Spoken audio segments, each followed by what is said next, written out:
आज हम एक ऐसी कहानी सुनने जा रहे हैं जो सिर्फ एक शहजादी या जादू के बारे में नहीं है। नहीं, ये कहानी है हमारी अपनी छुपी हुई ताकत और हिम्मत की।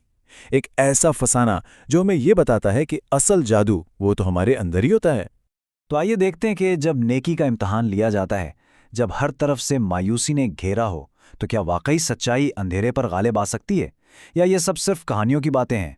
चलें पता लगाते हैं। हमारी कहानी का आगाज होता है नूरिस्तान की सल्तनत से। एक ऐसी जगह जो अपनी खूबसूरती के लिए नहीं बल्कि अपनी शहजादी आयशा की मेहरबानी की वजह से मशहूर थी।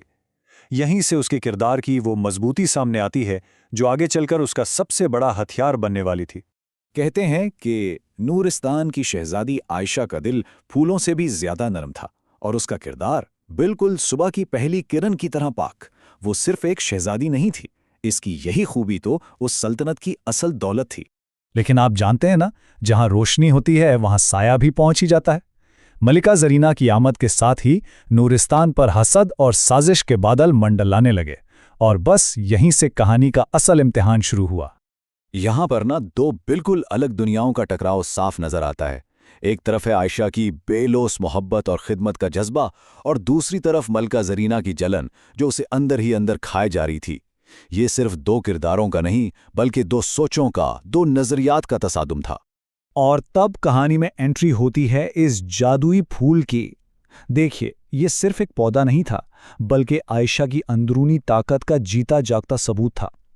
यह हमें सिखाता है कि सच्ची नेकी को किसी दिखावे की जरूरत नहीं होती।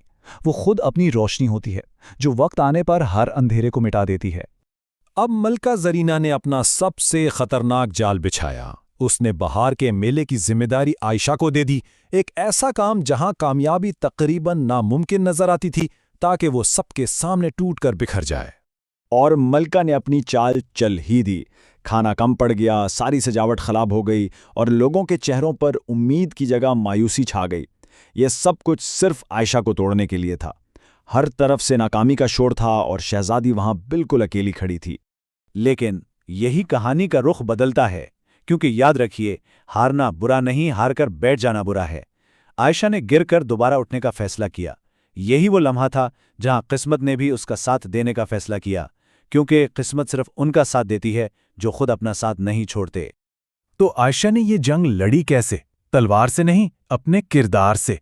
उसकी सच्चाई और नरमी ने लोगों के दिलों को छू लिया, और फिर वही लोग जो मायूस थे उसकी ताकत बन गए।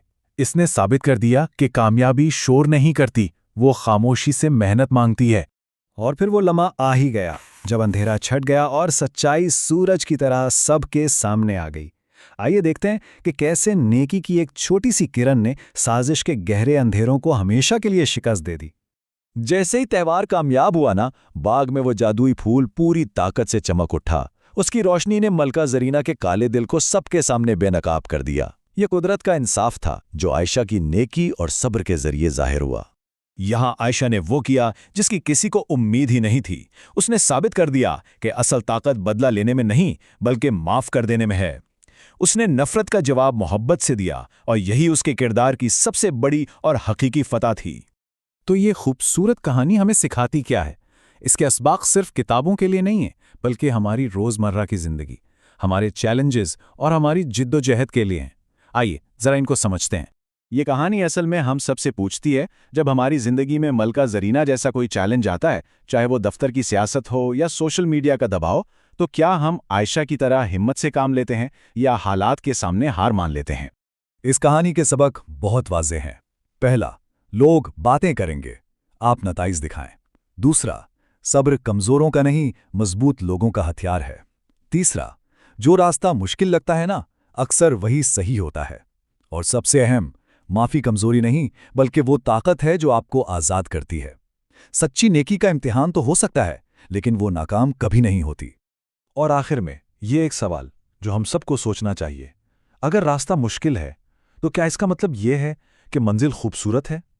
क्या जिंदगी की सबसे बड़ी कामयाबियां हमेशा उन्हीं मुश्किल रास्तों से मिलती हैं जिन पर चलने से हम डरते हैं? इस पर गौर जरूर कीजिएगा।